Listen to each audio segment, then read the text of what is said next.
Welcome back to the show. Check out these headlines. State Street offer crypto, Bank of London, and faster payment system. What?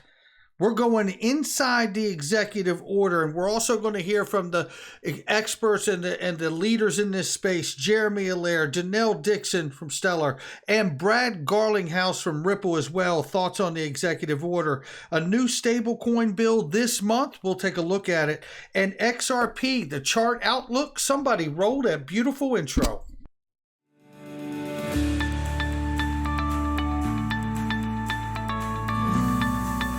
Digital Perspectives with Brad Kimes. Come on in.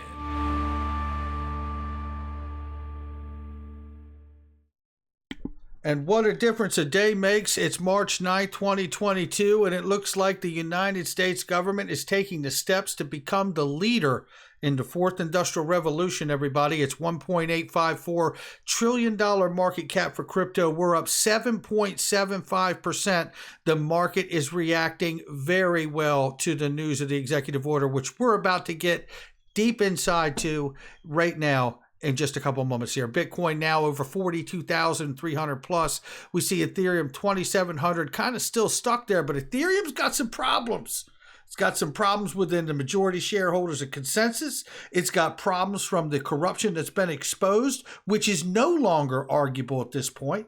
There are huge problems there, and the gas fees of that layer one network. I mean, I tell you, that foundational layer is a problem. The fees are extremely, extremely high.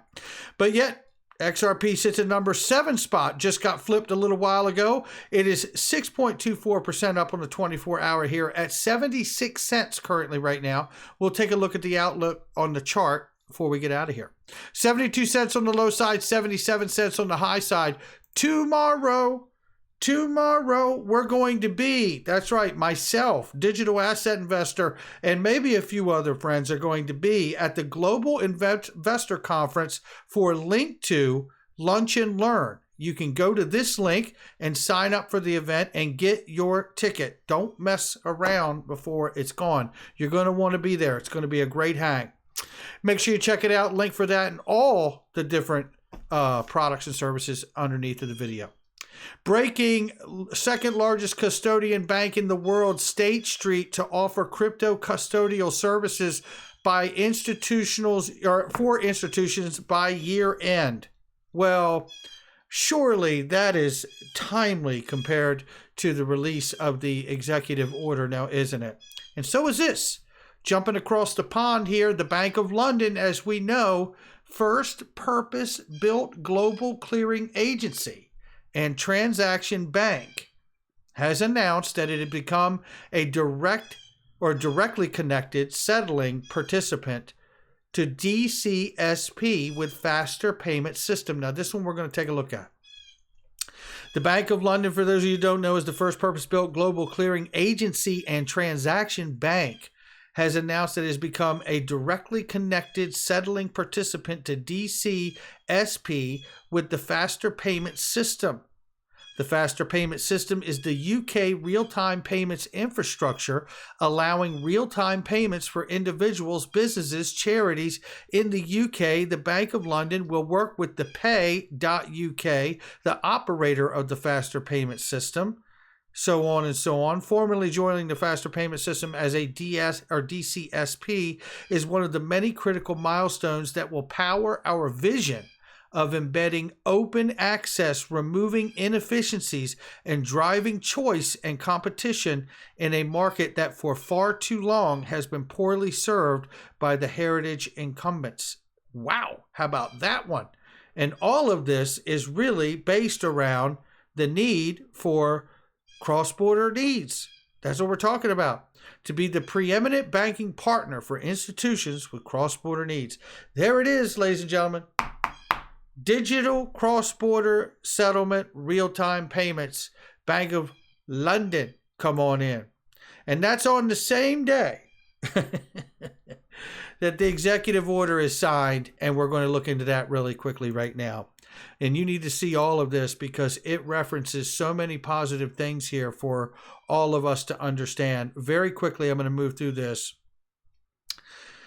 Digital assets, including cryptocurrencies, have seen an explosive growth in recent years, surpassing $3 trillion market cap last November and up from $14 billion just 5 years prior. Surveys suggest that around 16% of adult Americans, approximately 40 million people, have invested in, traded, or used cryptocurrencies. Over 100 countries are exploring or piloting central banking digital currencies, a digital form of a country's sovereign currency. The rise in digital asset creates an opportunity to reinforce America's leadership in the global financial system and at the technological frontier, but also has substantial implications for consumer protection, financial stability, national security, and climate risk. The United States must maintain technological leadership in this rapidly growing space, supporting innovation while mitigating the risk for consumers, businesses, the broader financial system, and the climate. And it must play a leading role in international engagement and global governance of digital assets consistent with the democratic values and U.S. global competitiveness. Now, that is right there telling you it's here to stay and it's not going anywhere. That's what that's telling me.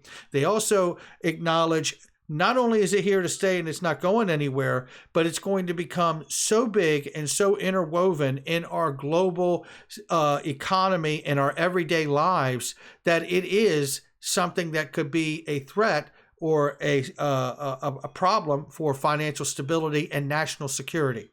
That is why today President Biden will sign an executive order outlining the first ever whole of government approach to addressing the risk of harnessing potential benefits of digital assets and their underlying technology. The order lays out a national policy for digital assets across 6 key priorities: consumer and investor protection, financial stability, illicit finance, U.S. leadership in the global financial system, and economic competitiveness, financial inclusion, and responsible innovation. Looking at the different sections here, specifically the executive order calls for measures to protect U.S. consumers, investors, and businesses by directing the Department of Treasury and other agency partners to assess and develop policy recommendations to address the implications of the growing digital asset sector and changes in financial markets for consumers, investors, businesses, equitable economic growth. The order also encourages regulators to ensure sufficient oversight safeguards against anti-systemic financial risk posed by digital assets. Number 2, protect U.S. global financial stability and mitigate systemic risk by encouraging, what is that? The Financial Stability Oversight Council. That's also known as FSOC. Yeah, believe we've talked that up quite a bit on this channel. And lo and behold, here it is, smack dab in the middle of it all. To identify and mitigate economy-wide systemic financial risks posed by digital assets and to develop appropriate policy recommendations to address any regulatory gaps. Now, the reason I bring that up isn't just to put a flag on the moon, or on the globe even, like I'm doing a thumbnail.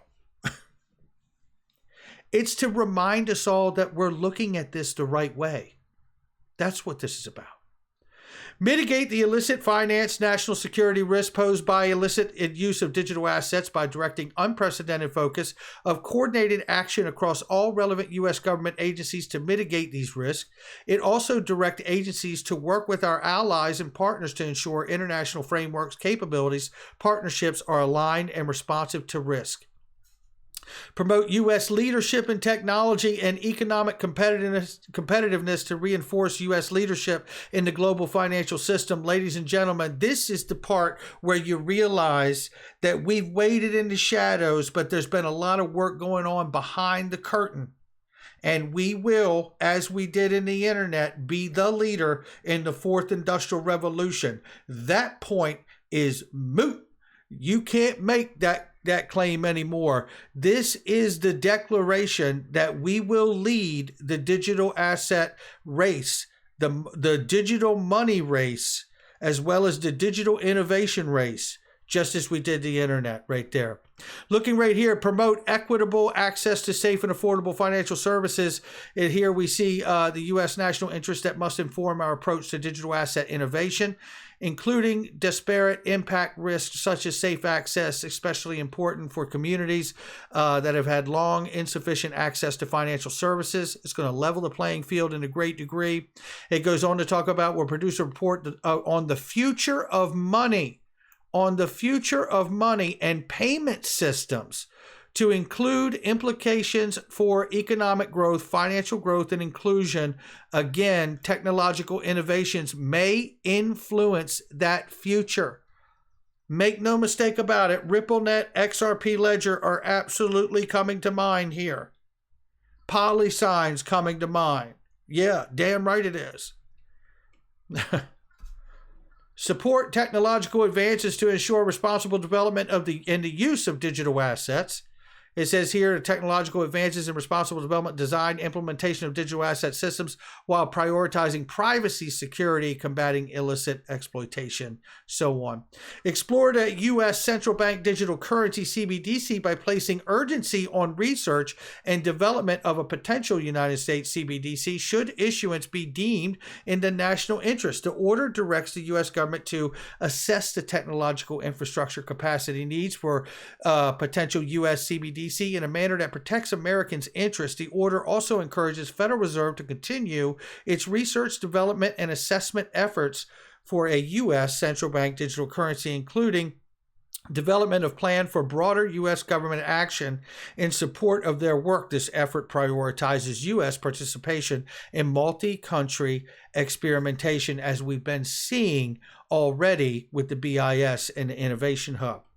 The administration will continue to work agencies and Congress to establish policies, guards against risk, guide responsible innovation with our allies, partners, develop aligned international capabilities, respond to a national security risk with the private sector to study to support technological advances in digital assets. There you have it. Now let's get some of the feedback from some of the leaders in this industry. Right now, we look at this and we see Jeremy Allaire talks about the watershed moment for crypto, digital assets, and Web3, akin to the 1996-97 whole of government wake up to the commercial internet. The U.S. seems to be taking on the reality that digital assets represent one of the most significant technologies and infrastructures for the 21st century. It is rewarding to see this from the White House after so many of us have been making the case for 9+ years. Specifically, the executive order calls nearly every relevant federal agency to take on understanding and developing policy positions and understanding to address the risk and vitally support innovation in the U.S. and national economic competitiveness. This is the style of what you're seeing here. I want to give you a little bit because I don't want this to get too long. There's so much going on here. I'm trying to keep up with as all the news is breaking. This is Danelle Dixon here from Stellar, who's talking about it, and she's laying it down right here. And she says today's executive order is a significant milestone. It's a big deal for White House to engage directly on digital assets, and even more so to call for government-wide strategy cooperation. We hope it leads a future regulatory state where agencies have more clarity on how the existing regulatory framework can and should be applied to the blockchain industry and the identification of any gaps. As many of the agencies tapped in this directive are only now digging into the opportunities and potential risk, it's critical to include industry in the process. Great point. We are hopefully, this is a sign of more participation and partnership to come. And I think so as well. Senator Loomis issued a comment here where although she's really glad to see the executive order here combat money laundering, she says she thinks this executive order misses the fact of overwhelming majority of digital asset users are law-abiding citizens and trying to make our financial system better. Just look to Wyoming. It's a plug for Wyoming, but nonetheless, here's Brad Garlinghouse, ladies and gentlemen.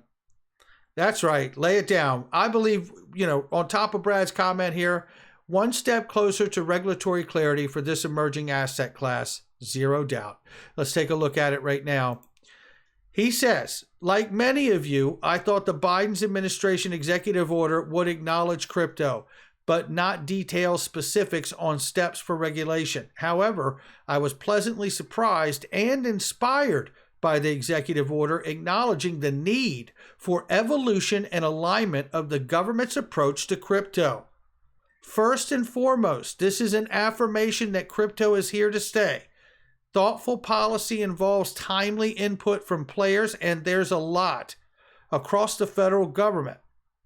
I don't want to mistake activity for progress, but this does feel like it could be a turning point.